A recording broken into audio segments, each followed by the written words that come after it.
What's good, everybody? It's your boy Patrick. Feeling super duper fresh today off the deload. Last time we spoke, it was the end of the training block. There's been a week in between where I took my deload and rest and recovered up. Now we are back on the training. First week of training starts today. So we are gonna go crazy, gonna hit some good numbers. It's a push day, so you know it's gonna be lit. We really gotta focus on bringing those chest and shoulders up for the men's physique. So we're gonna click up today. Let's go.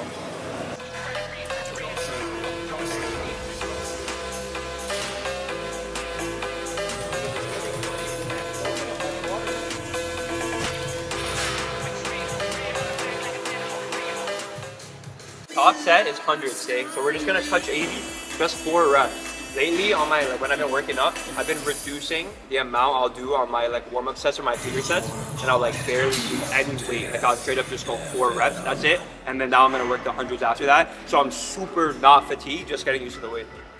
So yo, top set, okay? It's Lady Gaga art. If you don't know about Lady Gaga, you better get with it, okay? Armand, run the Lady Gaga in the background. We're gonna hit the top set. Let's fucking go. Lady Gaga art.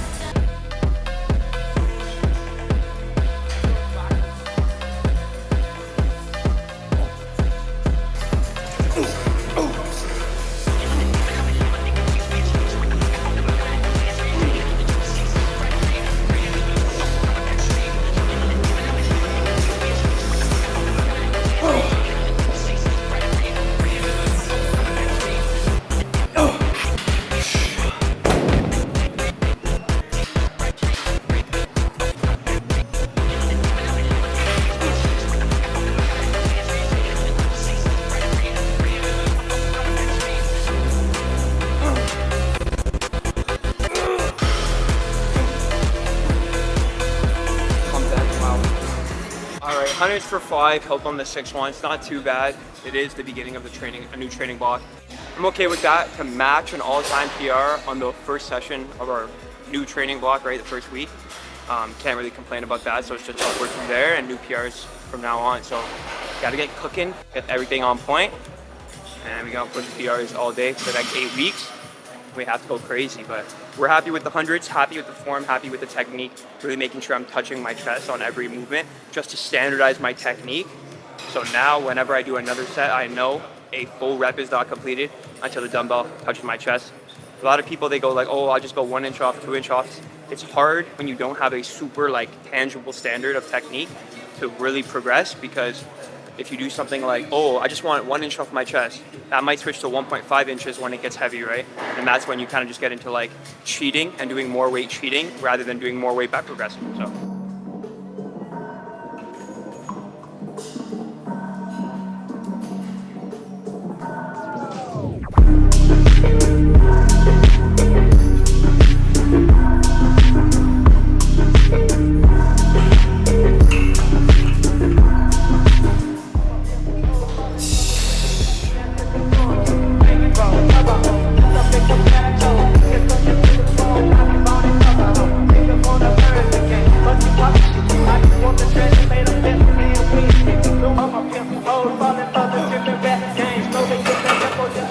One thing I started doing that you guys might have noticed is before I used to be a big wraps guy, where I would always use wrist wraps for all my pushing movements, dumbbell incline, Smith, any machine, plate loaded. I would just use the wraps for my wrists. But what I kind of found that if I just use chalk, that you guys have seen in the clips, obviously, if I just use chalk, I find I have really good grip with the dumbbells, and my wrists aren't really a failing thing anymore. I've really trained my forearms, and I've been doing them once a week pretty consistently, so I feel like my wrists have got a lot stronger.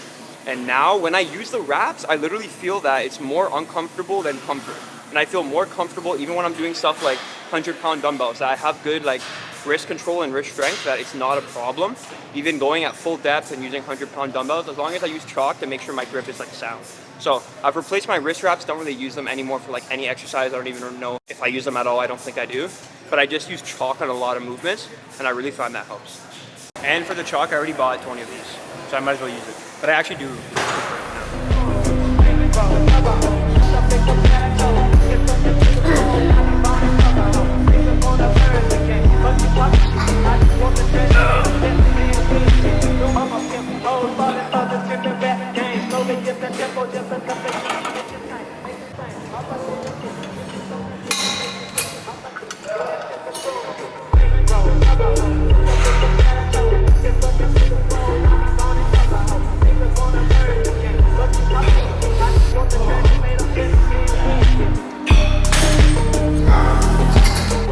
naked. Because I shaved. Usually I've been on my lumberjack. You I haven't been shaving chest and stuff. Because I've been on my lumberjack arc and my him arc and my Lady Gaga arc, all those arcs, you know, villain arc.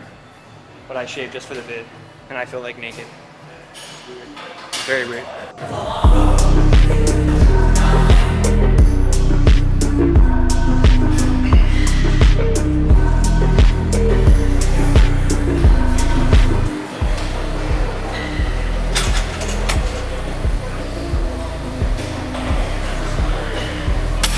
Let me put you on real quick. This is the best lower chest exercise. I've literally been doing it for 3 weeks. I'm telling you, I already noticed a difference. So pretty much all you're gonna wanna do is put your fly seat all the way to the bottom, have your arms upright as you can see in the video, and just bring your arms straight down toward your knee, or my legs in this case.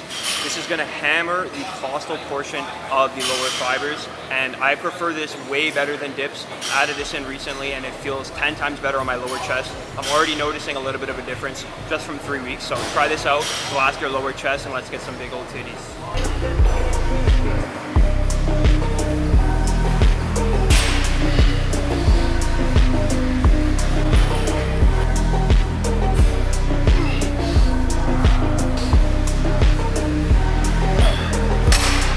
Never ever in my life felt lower chest like this. Insane. Add this to your program.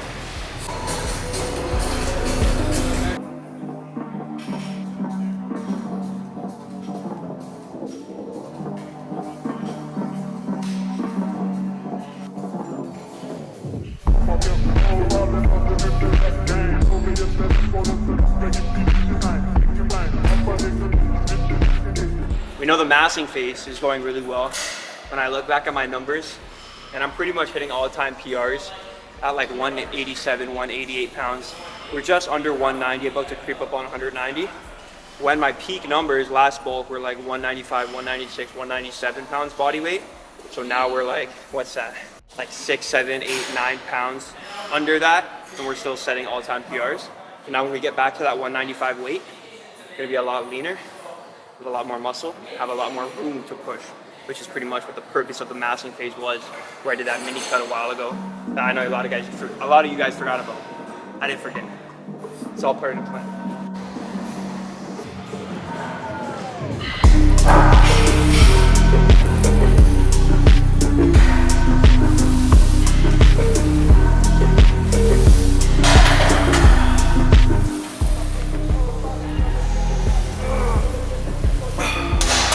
I've seen mans do like 275 on this, 2 plates and a 25. I don't know how we're gonna help. Armand sold so bad. He literally threw. I don't know why. I don't know how. Leaves our body. The pump gets away from us because of Armand throwing. I don't know if it was for content. I don't know why he threw, but.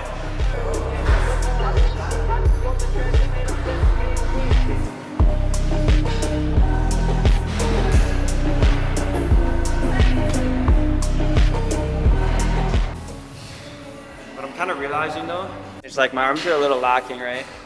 And I kind of find that my triceps specifically are falling behind. And I think it's just because after I do like a full chest and shoulder day on my push day, right? I'm just too dead for triceps. Like my biceps aren't lacking that much. My back workouts aren't that long because I'm just hitting back and then I'm hitting biceps. But on a push day with like chest and triceps, or chest and shoulders, and then I try to tack on triceps at the end, I'm just so gassed out and I'm just like doing them just to do them with no real intent. So I think I'm gonna finish up this split, run it for another 8 weeks just because I'm really liking the progress. And then I'm gonna have to switch to like something with an arm day, just because I don't want my triceps to fall back further, you know. And it's reality, you can't have it all, unfortunately.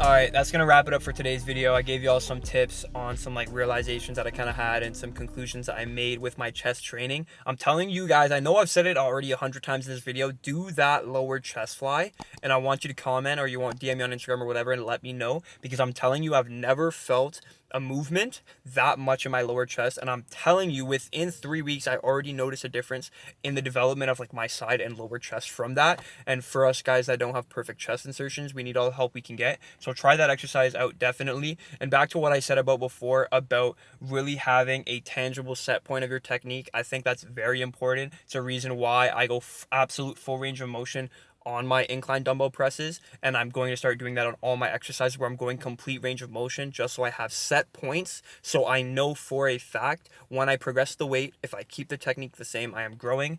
It's hard, you get like pretty dicey when you're trying to just eyeball your range of motion and you don't get full range of motion, because then you're going to go up by half an inch when you overload the weight because it's harder obviously, and then you're going to cheat a little bit, then you're going to cheat a little bit more, and then you're never going to get back to that baseline of full range of motion. So, like I said, standardize your technique on all your exercises. That's what I've done, and I've really slowed down and controlled the negative, like I've said in a previous video. The combination of those two things have made crazy gains, and I'm really focusing on doing that, especially for my chest, because that's something we need to bring up when we want to compete. In the next video, I think I'm going to talk a little bit more about competing, and we might go to a new gym for the next video, so stay tuned for that.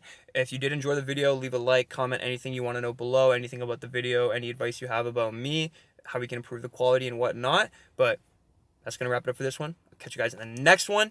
Thanks for all the support. Love you guys. Peace.